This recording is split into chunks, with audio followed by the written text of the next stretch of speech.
Hey guys, good morning. Glad everyone could join us today. Um, Things have been really crazy around here, which is why some of our Sunday morning shows have been a little bit sporadic as far as the schedule goes. I just have a lot of work that I've been doing out in the quail room slash wood shop now, but we are finally getting things in order, and I'm hoping that I get back to a little bit more of a normal schedule to be able to get the live streams and whatnot done. But like I say, it's been really busy out there in the shop. For those of you who don't know, I ended up having to get rid of all my quail, and I got rid of all my cages, everything inside. I was having some issues with basically lung problems, not really lung problems, but breathing issues when I would go out in the quail room to work the quail. So me and my wife decided that we were going to go ahead and move the quail outside. Well, everything that I had inside was set up for quail in an inside environment. So I went and sold off all my cages, sold off all the birds, butchered a bunch of birds, and now I am going to start rebuilding cages. They're going to be predator-proof cages for outside, and also I'll be keeping some birds in the aviary. I'll probably just keep the aviary for more like a grow-out pen or something. We haven't really made up our mind. But what we did was we went through and gutted the entire shop, tore down all the drywall in there, pulled out all the old insulation that was in the wall. And you guys would not believe the amount of dust and dander that was behind the drywall. I mean, when I pulled the drywall sheets off, it was like I had to put a mask on. It was just like this cloud of dust and dander somehow infiltrated behind the drywall. And when I pulled it down, unbelievably bad. But yeah, that's the one thing about keeping your shop. If you got birds inside, keeping the room clean, well ventilated, maybe some type of a filtration system, so you're not breathing all that dust and dander. But what I'm going to do is I'm making some changes to my quail operation. We had discussed before doing some builds and stuff that we'll be selling on our website. Basically pre-cut DIY incubators. I've got it set up to where I can do a really neat setup with my lasers and my CNC as far as cutting out parts for those.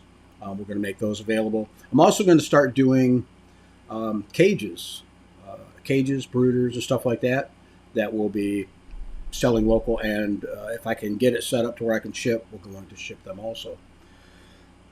So that's what's going on around here. I'm making some changes to Caturnix Corner, seeing as how I'm not keeping quail on a large scale, or not as large of a scale as I was.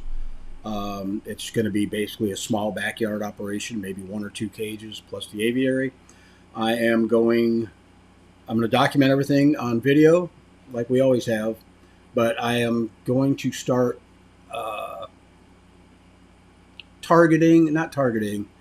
I'm going to, I guess we'll say targeting the newbie and the beginner stuff, because I think most people that visit Caturnix Corner, especially early on, is newbies that are just getting into quail, and they want to, learn as much as they can about quail. And I was looking back at the channel, from back when it first started, and it was really basic and simple. Everything was just, how I did stuff, and I was sharing it with everybody. And then it kind of progressed and got a little bit more advanced, got into genetics and whatnot. And I feel like we kind of left the newcomer behind a little bit, not addressing, stuff that they would be interested in. So I know a lot of people, keep their quail outside in little single cages. So that is what I'm going to be documenting next, is going to be my cage builds and keeping them outside.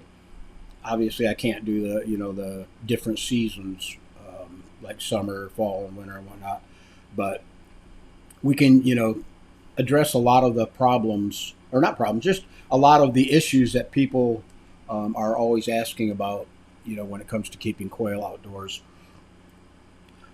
So that's going to be kind of like the new change in the channel. I mean, there's a lot of good stuff out there already as far as genetics and color identification, that kind of stuff. And it's still on the channel here, but I want to kind of roll back a little bit and address the newcomers and the beginners, because I think probably 75% of Coturnix corners are newbies coming in to learn about quail, and we kind of left those people behind a little bit when we started getting a little bit more advanced. So I think I'm going to roll back a little bit and address the newbies that are coming in again. We do have our judging panel over on coturnixcorner.com. The community website has selected this month's winner, or actually next month's winner, for the Coturnix Kids Project. We will be announcing that this coming Tuesday. I tried getting a hold. Let me check real quick, see if they've gotten back to me. I tried getting a hold of the. No, I haven't heard back from the parents yet. I tried to get a hold of the parents so I could get all the shipping information and get permission and whatnot to use the photos and stuff. But I am going to be announcing it this coming Tuesday, which is also Halloween. So I don't know if the kids will be available to sit and watch the live stream. They might be out doing what they do on Halloween and whatnot. So either way, we'll get that one announced. I don't have any guests lined up for Tuesday, but I'm thinking maybe we could come up with something and do like a topic related live stream maybe. And I'm drinking water, not coffee now, because I've been up since 5:30, so I've already had all my coffee for the day. I don't need it anymore. All right, that's, I think, about it out of me.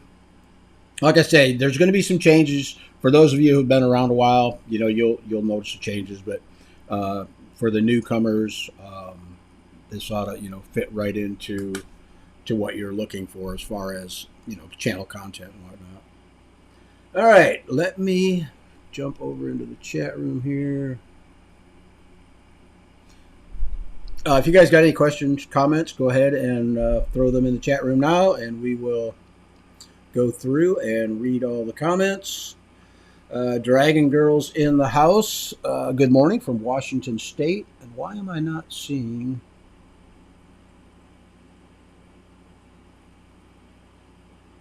Huh, that's weird. I'm seeing a different... Oh, they're just flipped around. That's what it is. Okay. Good morning, Dragon Girl. Appreciate it. Thanks for joining us. Mary Howard's in the house. Good morning, Mary. Glad you could join us. Says good morning. Got my coffee and my earbuds in so I don't bother my hubby. And I'm ready to go. Let's talk quail, Terry. Sounds good to me. Whatever you guys want to talk about, we will talk about. Sarah B. says hello from Pittsburgh, Pennsylvania. Glad you could join us, Sarah. Mark Garrett's in the house. Says good morning.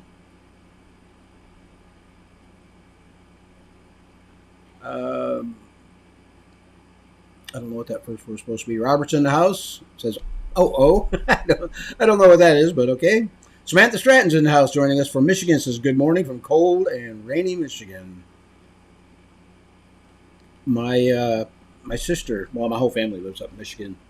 And my brother-in-law, he's up deer hunting right now. I wonder if he's getting rained on. Talk to me.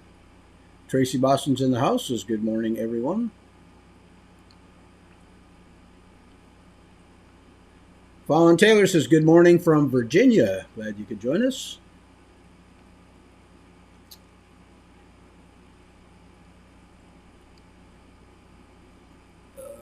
Mary Howard says I like the music. Oh, are you talking about the intro music?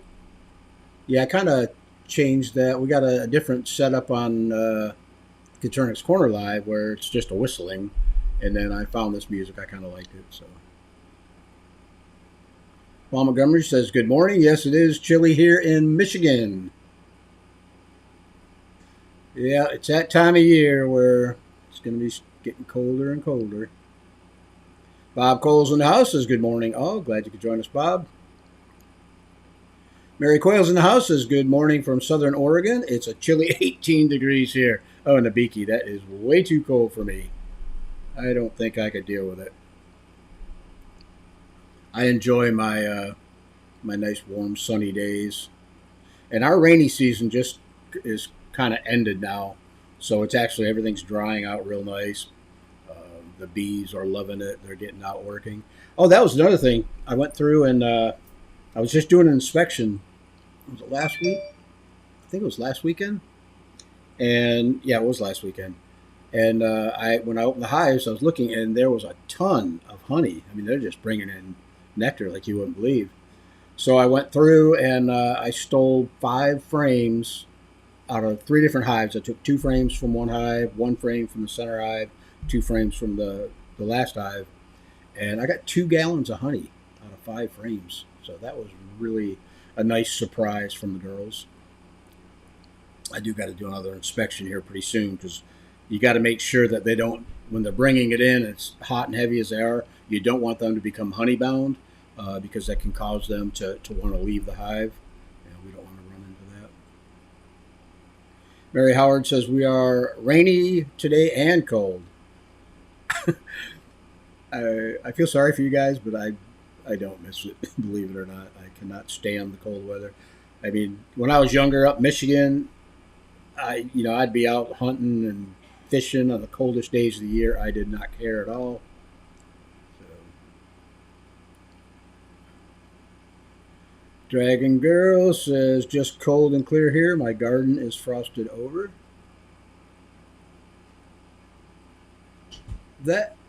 All right, Dragon Girl. I'm looking at your icon. Let me go back and look at this.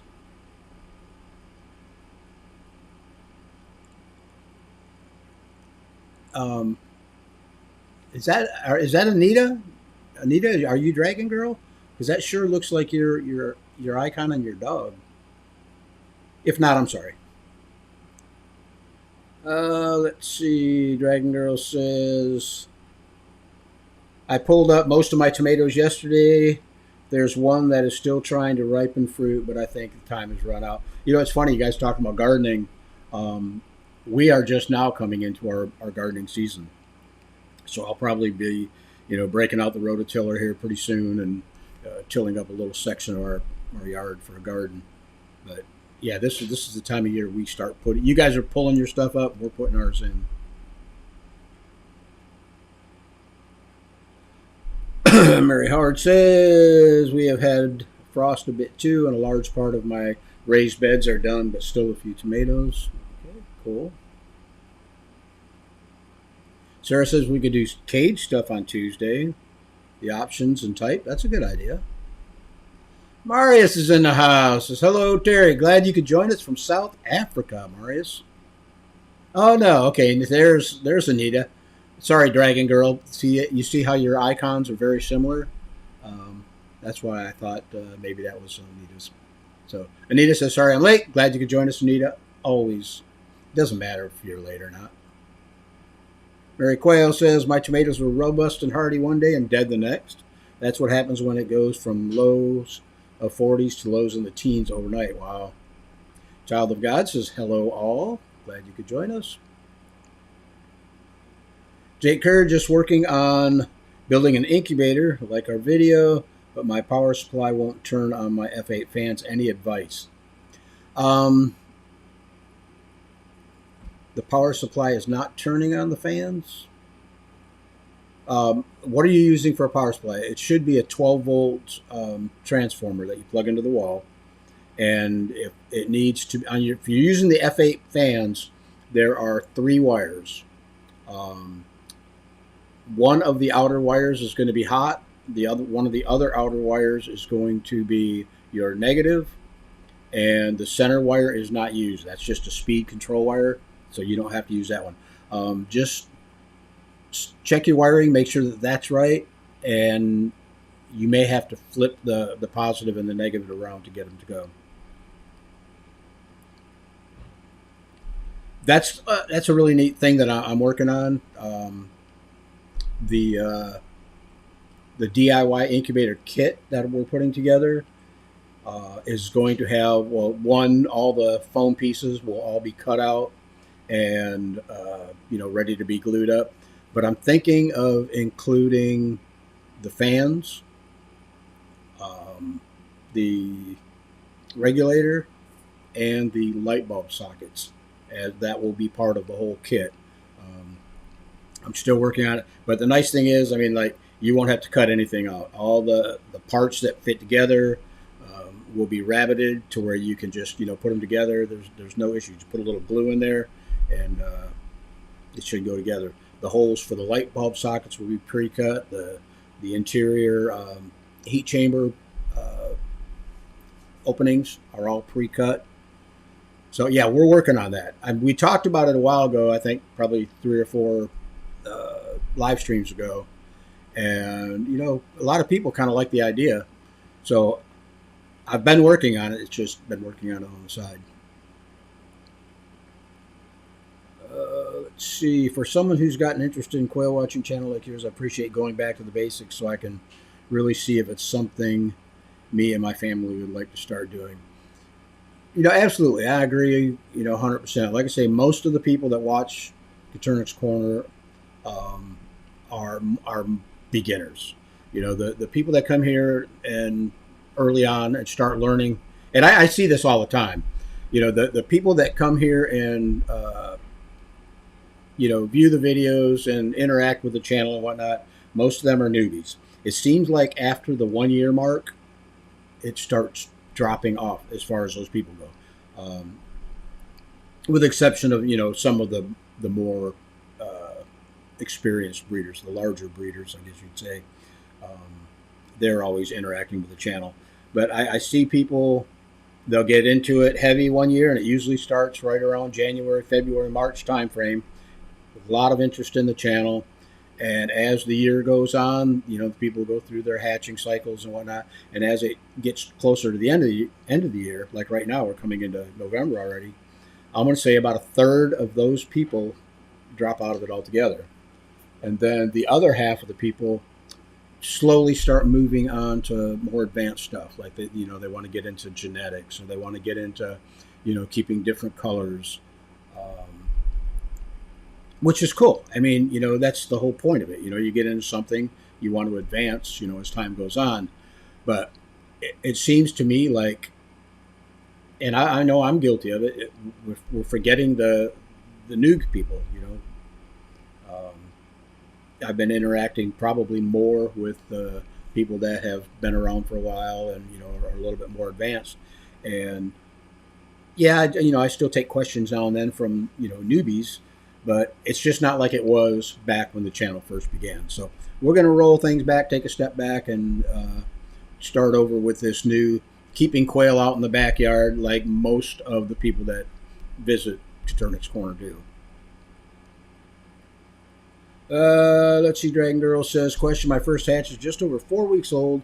One of my roos has been full on growing for a week. Normal, or is he ahead of the curve? At 4 weeks old, I mean, it's possible that he's, getting more sexually mature and seeing the girls around him and whatnot. That's what he's trying to do. But yeah, you'll have some that, seem to crow a little bit more than others. Mine, when I had him set up out here in the shop, it seemed like during the peak breeding age, between 6 and 10 weeks, that's when the roosters were the most vocal, or when they were hungry. It's funny. I'd walk into the shop, and it seems like they knew. Okay, it's 5, 6 o'clock. Where's our evening meal? And as soon as I started going through and filling up all the trays, all the birds just quieted down. They were busy eating food, and they would quiet right down. But no, you'll get some that that'll wake up early even and want to crow early in the morning. But I think they're just starting to feel their oats, and want to let the girls know who's boss. Otis says, when are you going to have a doctor on to talk about bird fancier lung?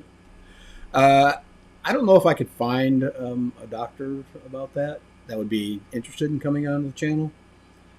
That was one concern, serious concern that I had when I started having this tickle in my throat and kind of like wheezing in my lung. That's first thing that came to my mind was, oh no, is this a bird issue? But things have been a lot better when I'm out in the shop. Right now the shop's spotless, so I'm not having that issue when going out there and getting coughing. But I am getting it. I noticed if I fire up like my table saw and whatnot, I've got to put a mask on. There's just any small particles floating around the air. I start breathing that, and I can feel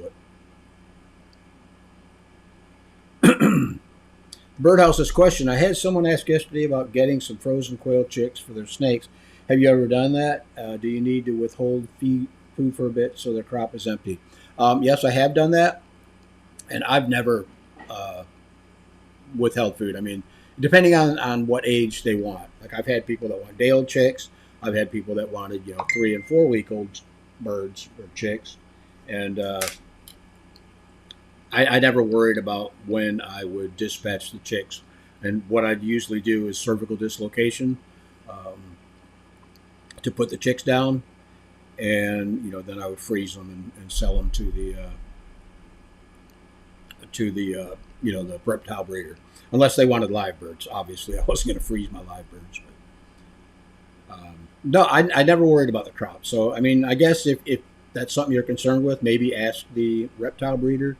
Hey, do you mind if this is, if the bird's crop is full, or do you want them empty for whatever reason? Fat Bike Expeditions in the House is 39 here in Northwest, Lower Michigan. We got a lot of people from Michigan in here. That's cool. I guess when it gets cold out, nobody wants to go outside and do anything, so they come out and watch the live streams. May says, can 4-week-old quail stay outside in a cage without a hideout? It gets in the 20s at night time in Kansas. As long as 4 weeks old should be fully feathered, so yeah, they should be fine outside. The only thing that I would recommend is making sure that they have a way to get out of the direct wind, and if obviously rain or snow. The cold's not going to bother them as much as if they were to get wet or have to put up with like a 20 mile an hour wind, which is going to make your wind chill really, really cold. So no, at 4 weeks old, if they're fully feathered, yeah, they can go outside. You may want to kind of ease them into it. If they're indoors, well, obviously at 4 weeks they're going to be off the light, but maybe keep the door open or something, or windows open so they can so that temperature drops a little bit more. Although I don't know. No, 4 weeks old, if they're fully feathered, they should be fine outside.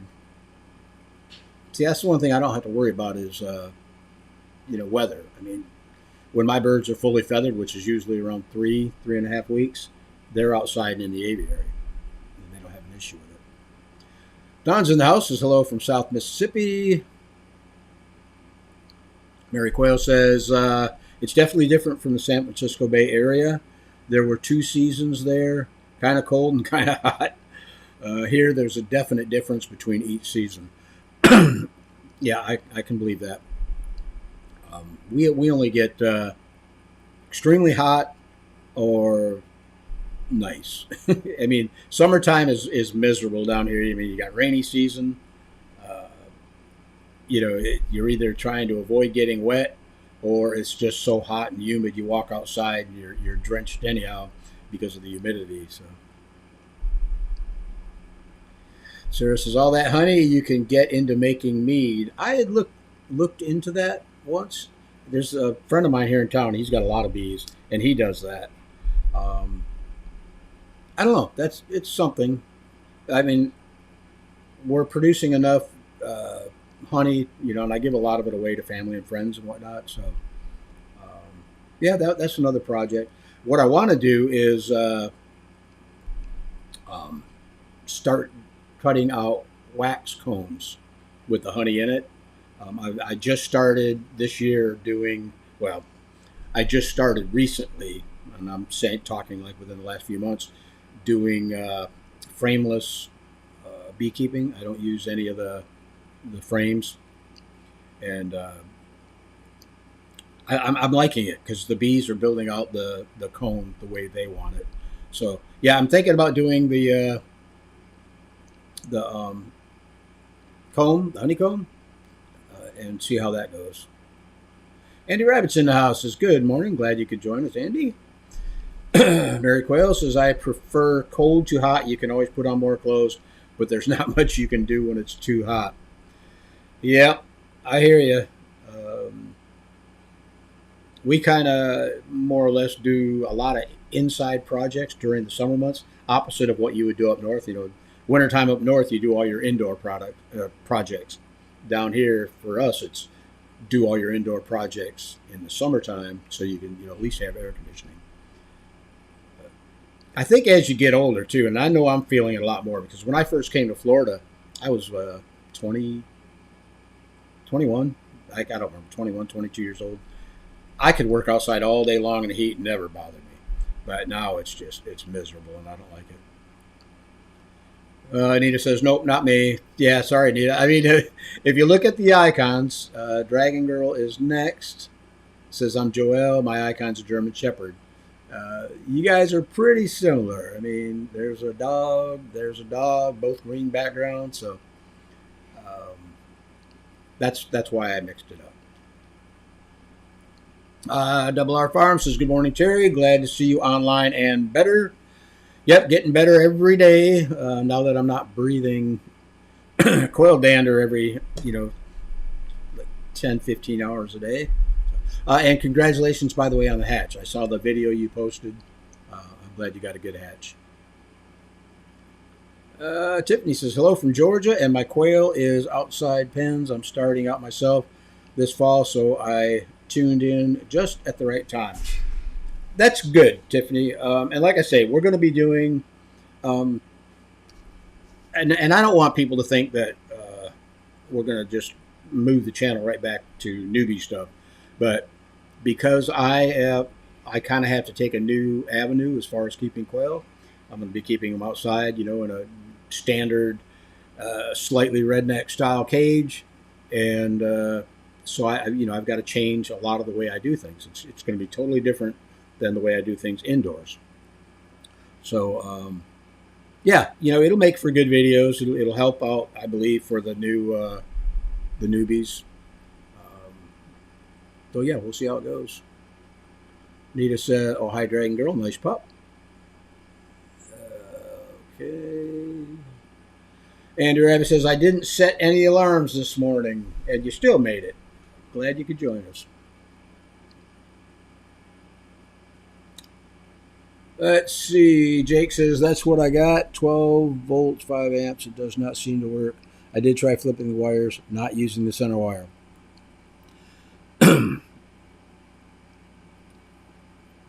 Well, 5 amps, as long as you got 12 volts, they should run. 5 amps isn't going to make a difference. I'm trying to think what else could be. I mean, if you have voltage from the transformer, the only other thing I would recommend is send your fans back to Amazon, if that's where you got them. Send them back in and have them send you a couple new ones because they should work. And I don't believe that even if you wired it backwards, you should not have messed up the fans at all. Because I know I've done that before. So yeah, the only other suggestion I can make is send them back and see if new fans don't work any better. Jeff says, I'm into quail thanks to you, even keeping them in colder rural Nebraska. Cool. I'm glad you got something out of the channel. I hear that a lot. I've had people blame me for them getting into quail. So. But no, I'm glad you're enjoying the channel. Anita says, I haven't left. We'll always be here. Absolutely. Wanda Lee's in the house says, good morning. Double R Farm says, this channel has taught me so much in the past year. Terry is great, as well as several others that are on the channel. A wealth of knowledge can be found here. Yeah, a lot of people, we've had, guests come on the live streams that, shared their knowledge and information. Um, just recently, we had Jeff Maddox come back on. He's a poultry nutritionist. A lot of great information. But yeah, it's stuff like that, and it's people like that that help build Katurnik's Corner, to where it is right now. Um, but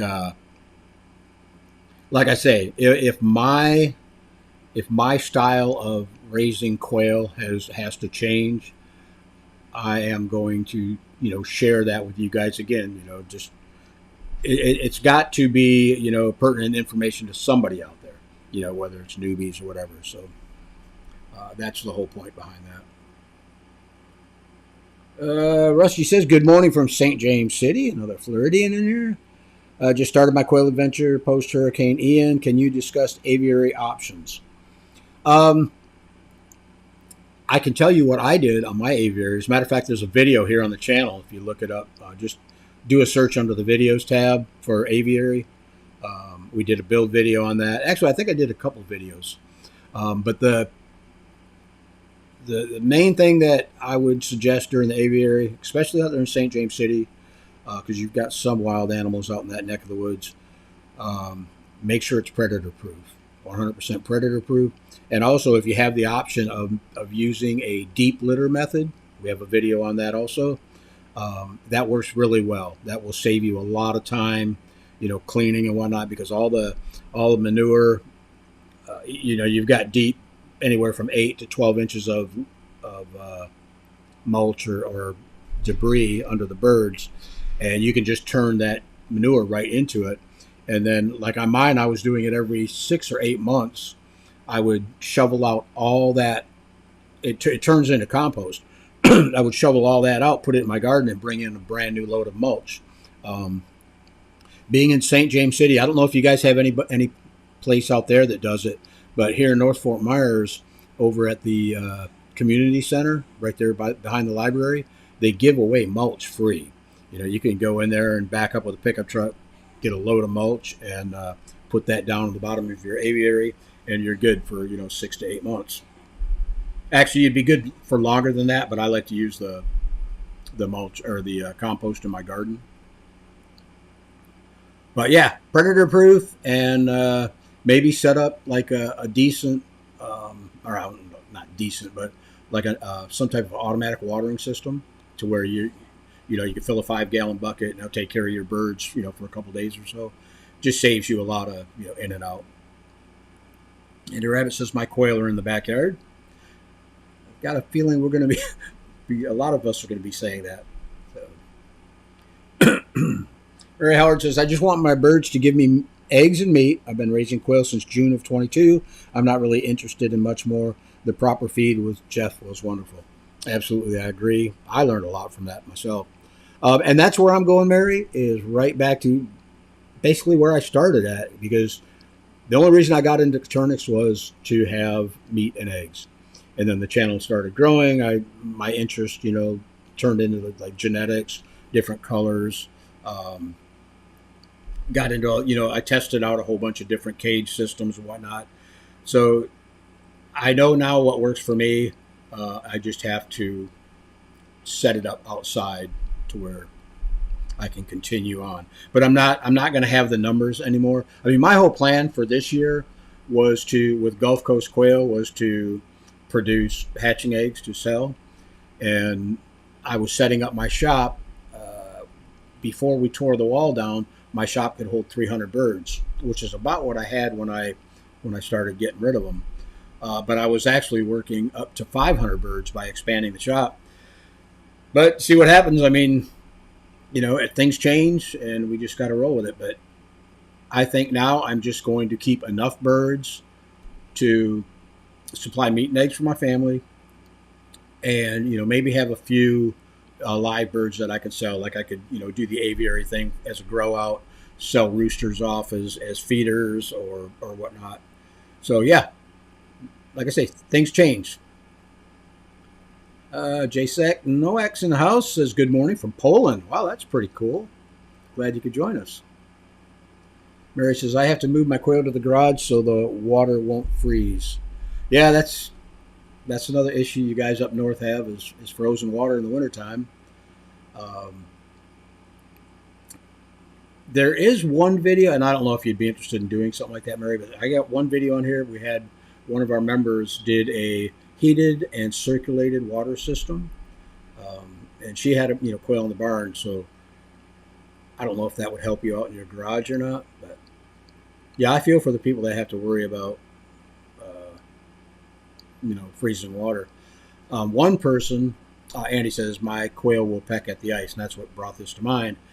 One person that used to be, pretty big into it early on, that was Allie from Maine's Confetti Quail Farm, and she's up in Maine where it gets really cold. And I asked her, I said, what do you do about freezing water? And she said, well, I don't do anything in the wintertime. I just give my birds snow. And that's how they got their water for the day, was by eating snow. And I thought that was pretty cool. Okay, very good. Anita says, all of our reptile customers want crops empty. Cool.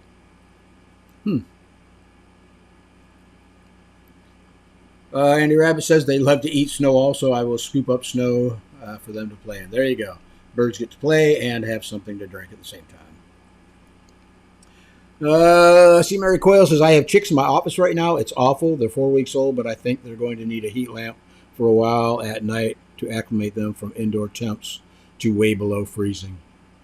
Yeah, I would definitely kind of ease them in. If it's way below freezing, I definitely would ease them into it, over a few day period, maybe let them, drop down at night to half of what it's getting down to, and then just kind of ease them into it.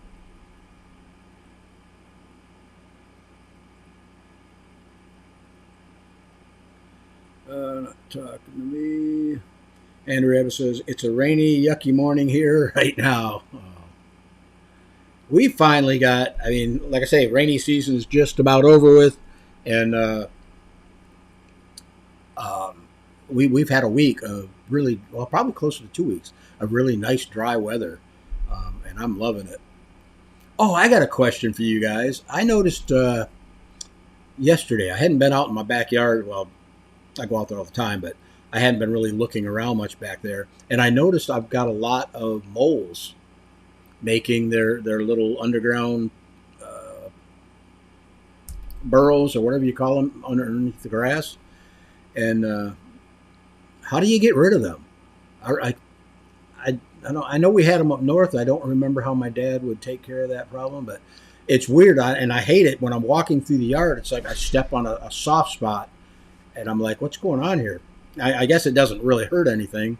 It doesn't seem to be killing the grass, but I would like to get rid of the moles. So if anybody knows how to get rid of moles, let me know.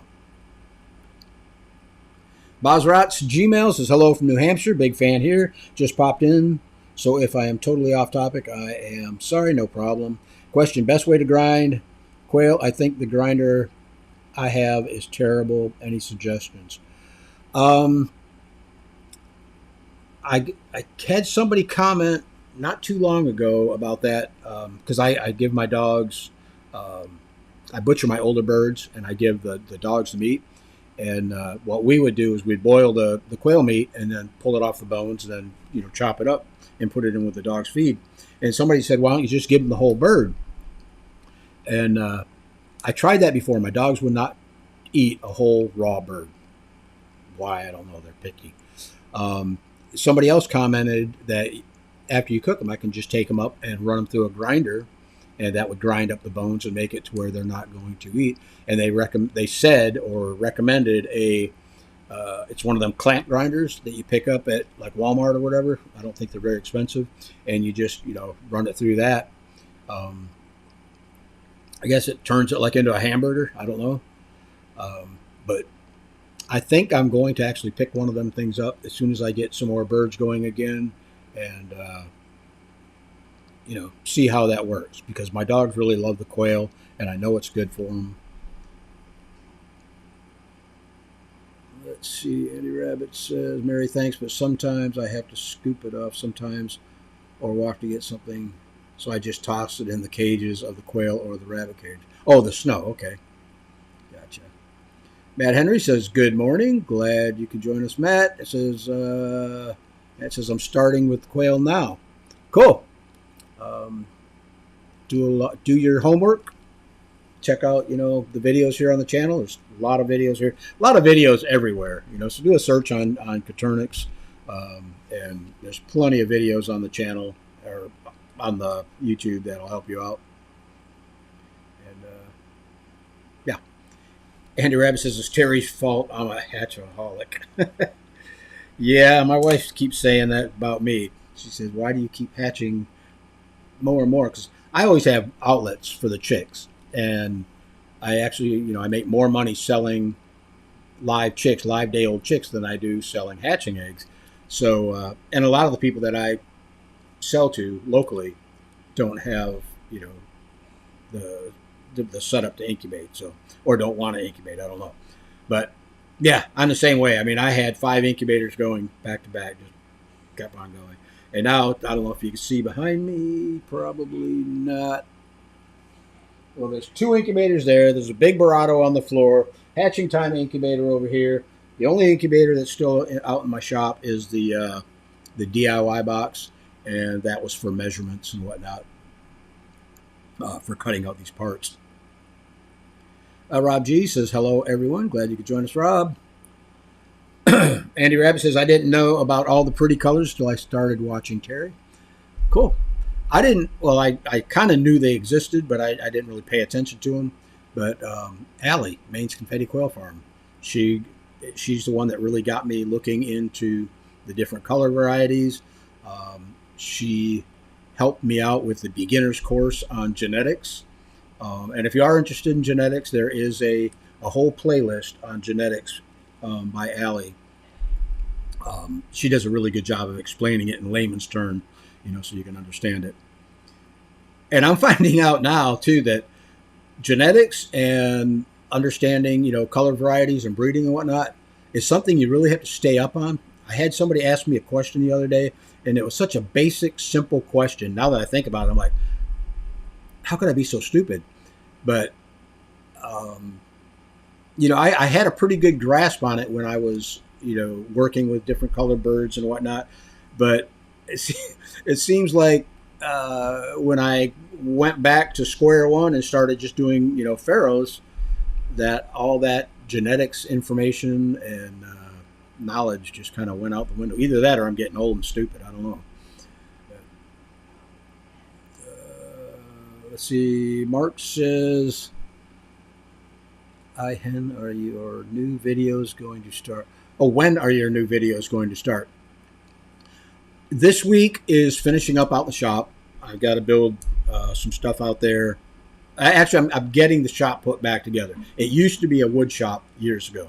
I'm getting all my tools pulled out, my table saw set up, readjusted and set up. I won't say set up again because it's always been set up. But there's a lot of settings that I got to go through to make sure that everything's square and whatnot. So yeah, I'm getting everything set back up, and then I'm going to start building my setups for outdoors, and I am going to document all that. I would say within 2 weeks I should start building. And like I say, I'm going to document it. I'm not going to build the same style cages that Chris from Slightly Redneck has,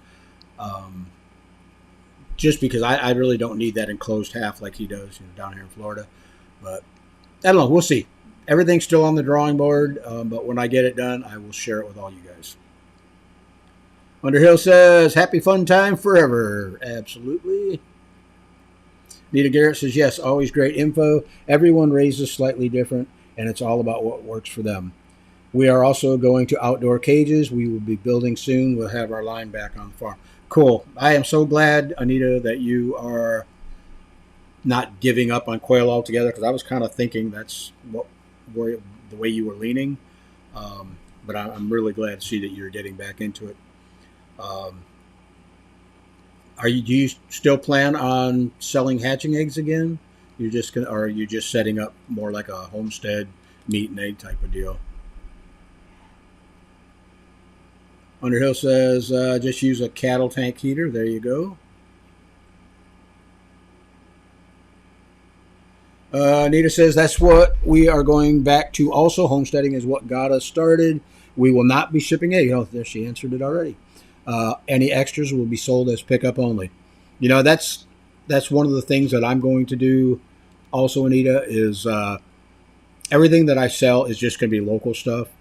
The only shipping I'm going to be doing is, like I say, the hard products. There'll be no hatching eggs, no live birds, none of that stuff. But I will be selling hatching eggs and live birds locally, because that market right there is more than enough to feed the quail, so that it's not going to cost me anything to keep the quail other than my time taking care of them. So yeah, good idea. And it's funny, in the past few years of running Katernick's Corner, I've seen so many people come and go. They start out, they get into quail, they learn what they can in the first year, and then, late first year, early into the second year, they're going to turn it into a business. They're going to breed and, keep as many birds as they can and sell hatching eggs. I'm guilty of it myself. And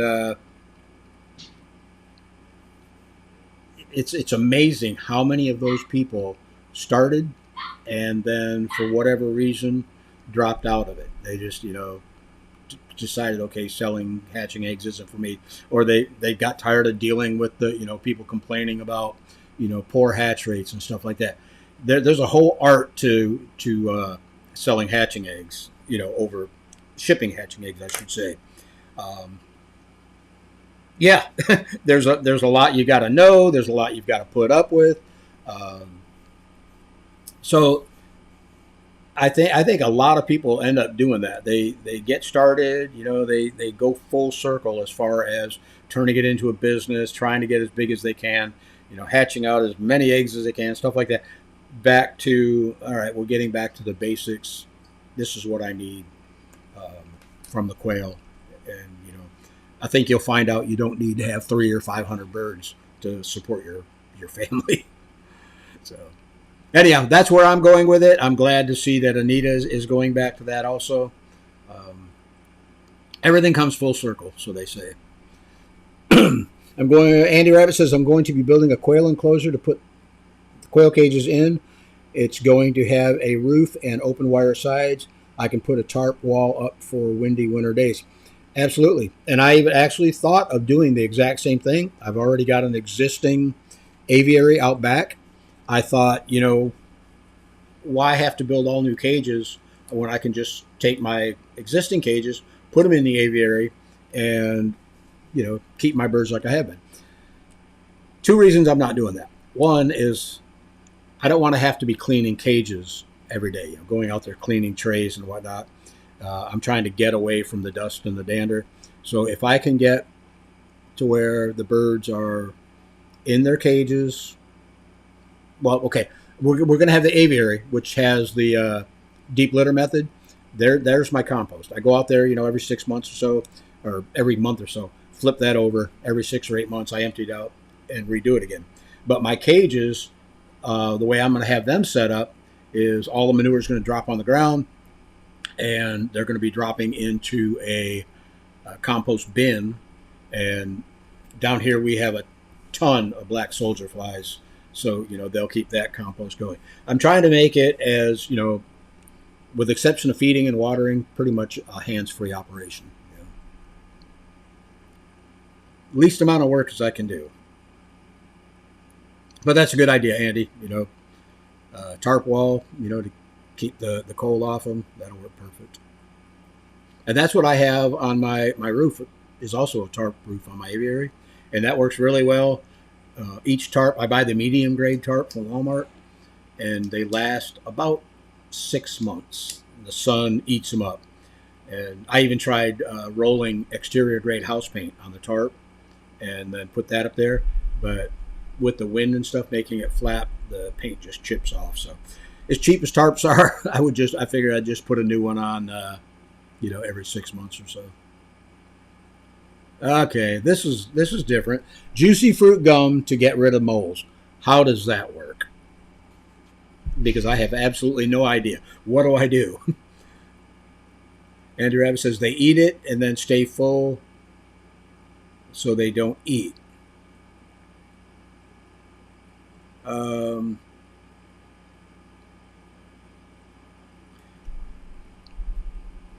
So by not eating, though, does that keep them from making the burrows throughout your yard? I see Samantha says you have a grub problem. Sprinkle milky spores, I think it's called. I shouldn't have a grub problem because I do spread GrubX throughout my entire yard. And the main reason for that is the bees, they have a small hive beetles. They get in the hive, and then when they lay eggs, they hatch out, and the larvae go out of the hive into the ground, and they mature that way. They pupate that way, and then turn back into an adult beetle and get back into the hives again. So that's why I put the GrubX down to keep that down. It seems to me we've always had mole problems. I just didn't notice how bad it was. Because in the backyard, like I say, in the front yard, I see a mole trail every once in a while, but in the backyard, man, it's like a highway back there, just trails everywhere. Okay, the birdhouse says you could get a horse. Oh yeah, there's lots of mole tunnels in my parents' yards, but few to none in the pasture. I don't think they don't like having their tunnels squished by the horse. There you go. My neighbors would love me if I got a horse. Anthony said, I Instapot mine, then pull the bones out and run it through my kitchen grinder. Okay, that's cool. That will work.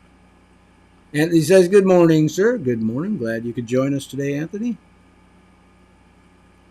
Don says, you have moles, we have armadillos.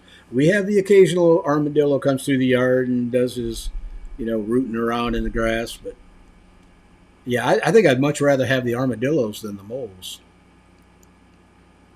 I don't know. I shouldn't be so hard on the moles. Like, they're not really hurting anything other than making the ground soft back there.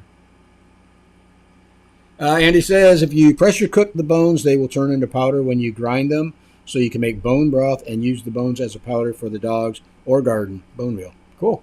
Good idea. Mary says, so many of us have empty hole-itis. Andy is one of those. I have to admit it's hard to leave spaces. I hear you. Let's see. Andy Rabbit says, I miss Allie's videos. I do too, and I have actually called Allie and talked to her and said, I'd love it if you get back into it. I don't know if she still has quail. It's been a while since I talked to her, but I asked her. I said, Allie, people miss you. Come back on the channel, and start doing some more videos. And she said, yeah, I'd love to. But what happened was, Allie was big into keeping quail and especially genetics. She was working with a lot of people to learn about genetics. And anyhow, she started a business on her own. She's a hairdresser. And she started her own business, so that took, front seat to the quail. And but the last time I talked to her, I found out that she's, it's still along with keeping birds, but she got these little, I think it was a ringneck parrot, like a little blue bird with a ring around its neck. So yeah, she's got a family and a business, and and that's what I say. I see things turn all the time. People get into it, they go hot and heavy for a year or so, and then, either other things take precedence or, they just lose interest or whatever. But it kind of goes full circle all the way around all the time. Now, Choo Choo's in the house. Says, hey, good morning, Terry. Just tuned in with my daughter. Hi, daughter. Glad you could join us. Jeremiah says, good morning from Northern California. I just started 23 more eggs yesterday. Cool. Congratulations. Good luck on the hatch. And he says, Terry, I see that with rabbits also. It's like they get young ones, grow them, breed them, raise the babies, butchers, full circle done, and so are they. Yep. I've seen it too. My dad was a pretty large rabbit breeder up in Michigan years and years ago. And we've seen so many people, come and buy, a trio from us and get into breeding, or they'll buy a bunch of rabbits, set up this big, rabbitry, and within a year they're done. I think it's like that with everything. It's you get into it because it's interesting, and then once you've learned all you can, it's when it becomes work, then you don't really want to do it anymore. So, yep, that happens. Anita says keeping quail for profit can be done. It all starts with local education. People moved too fast into businesses with the quail. It took us 3 years of struggle before it became lucrative. There you go. Yep. Let's see. Andy says, I'm doing the enclosure for 2 reasons. The tree over the animals is now dead and has to be cut, so they need shade somehow. Yeah, absolutely. And I can use the 1x2 inch wire also. It's funny you said that because I've got a full roll, 50-foot roll of 1x2 out in the shop, and I thought, what am I going to use this for? So I guess I'm just going to post that roll on Craigslist and, hope that somebody local can use it. I got a big roll, I think a 100-foot roll of 1/2x1, but I can use that for the flooring and whatnot. So, yep. Carrie's in the house. Says good morning from Southern California. Glad you could join us. And he says gum takes a long time to digest, so the moles will starve to death in a few days. It can work with mice also. I'll be darned. You can put the stick of gum in the hole. I'm gonna have to try that just out of interest. I've got to try that. Tony's in the house. Says hi from Toronto. Glad you could join us, Tony. Rob G says Halloween hatch is happening soon. I candled my eggs and have about 120 in lockdown. I did see a lot of people on the Caternix Corner group or community were doing a Halloween hatch over there. So cool. Good luck. Andy Rabbit said Allie didn't finish the genetic videos. I know. I had talked to her about that.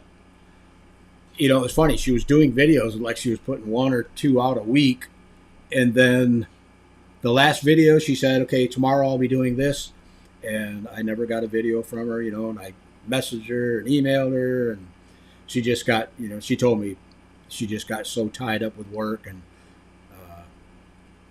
she couldn't be doing the videos anymore. So, I mean, we're fortunate enough that she did the videos that she did do for the channel, and I really appreciate it. So, it would be nice if she came back. I really liked Allie's outlook on quail. B says, Del Chuchu, I miss your videos. How are things going? Yeah, I miss your videos too, man. And the rabbit says, my Halloween hatch is also in lockdown also. B says, next to Terrio, your videos were my favorite, talking to Del Chuchu. Let's see. Oh, Nabiki changed things. Backyard Chickens regularly does a holiday hatch-alongs. Cool. I didn't know that. Carrie says, is it okay if I do a Halloween giveaway of hatching eggs on the Facebook group? Absolutely. As long as if you're giving something away, that's fine. We just can't have any sales over there. I've had Facebook threaten me too many times that they were going to shut the group down because of live animal sales. So, yeah, go for it. If you're giving it away, absolutely go for it. And make sure when you post it, say with admin's permission. That way one of the other admins or moderators won't pull it down. Don says, we have 50 eggs in the incubator now, but having issues with hot and cold spots, so I'm using a average temp between my 2 Govee units and the incubator. Yeah, you can do that, an average temp, but probably what would be better to do is if you know where the hot, the warm, and the cold spots are, rotate your eggs. Take the ones from the cold spots, every 5 days, rotate them where it's warmer, rotate the warmer ones out to the cooler spots. As a matter of fact, like Barato incubators, they recommend that you rotate your eggs. I've never done it in their incubators, but I think that's the whole point behind it is to, get eggs that are in a cold spot, get them moved into a warmer spot and whatnot. Let's see. Mary says, yes, Terry, I started the Halloween hatch with 34. Others are adding to the count as they hatch their chicks. Cool. B says, Terry, can you speak to raising quail on the ground? The only birds that I've ever raised on the ground were inside an aviary on the ground. So as far as like a quail tractor or something, outside, I've never done anything like that. I've had seen some posts where people have, built a quail tractor and they move it around the yard just like you would a chicken tractor, and they say that it works. So.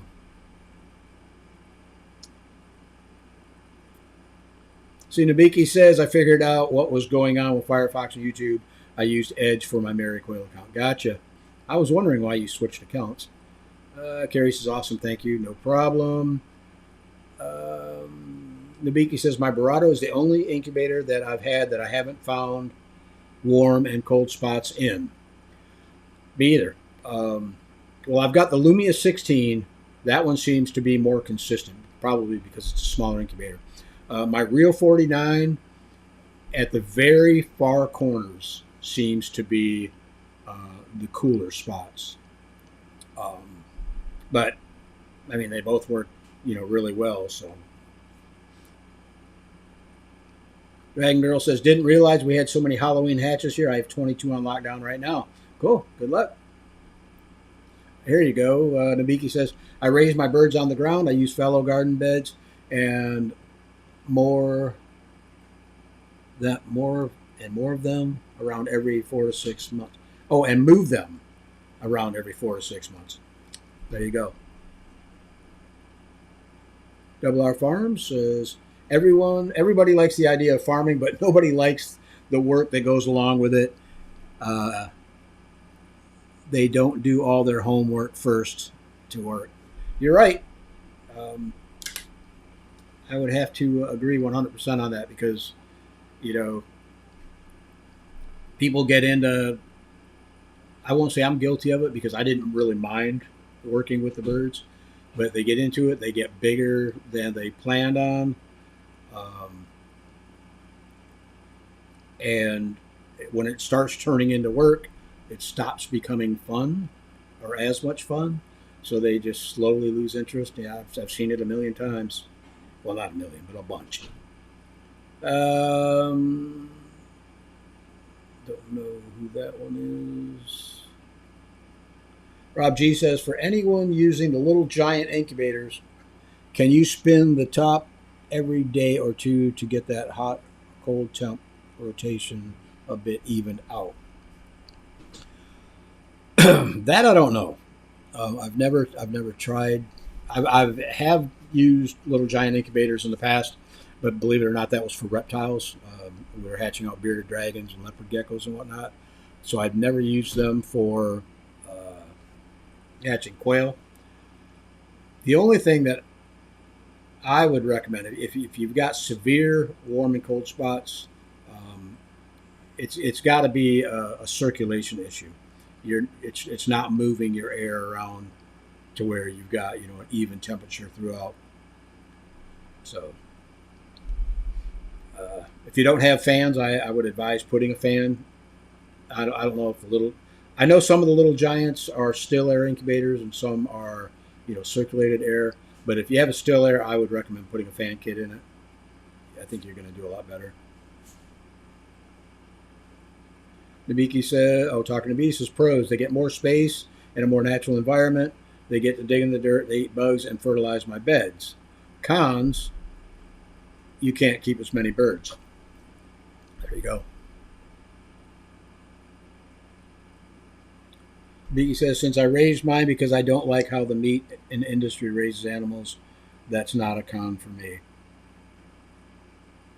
Oh, okay. Yeah, I see what you're saying. Yep. All right, we are at 10 o'clock, so I am going to pull the plug. Looks like we're down at the bottom of the questions anyhow. Like I say, the only thing, I don't have anything planned for Tuesday. But I will be going live Tuesday because we are going to be announcing the winner of the Caternix Kids Project. And I don't know if I can find a guest. Maybe we'll bring somebody on. If not, we'll just talk quail like we did here today, and take it from there. But definitely got to go live on Halloween Day. Maybe we can find out how everybody's Halloween hatches went. See, Scuba Healer says 24 here in Idaho. I just had to go out and collect water containers and replace the ones not frozen. We'll have to do it again between 1 or 2. Fun. Yep. I remember doing that when I was a kid with my dad's rabbits. Go out and empty the crocks out, get the ice out of the crocks, refill it with fresh water. Oh, what a pain. But the price we pay. So, all right, guys. Thanks, everybody, for joining us today. Like I say, join us Tuesday. I will see what I can do about either a guest or something topic related. Who knows? But we'll go ahead and post a link in the Facebook group page and on the Caternix Corner community site. And as a reminder, for you guys for Tuesday. So, guys, thanks for joining me. I am going to get back out my shop. I got some woodwork I got to finish up. And, have a great weekend, what's left of it. And we'll see you on Tuesday.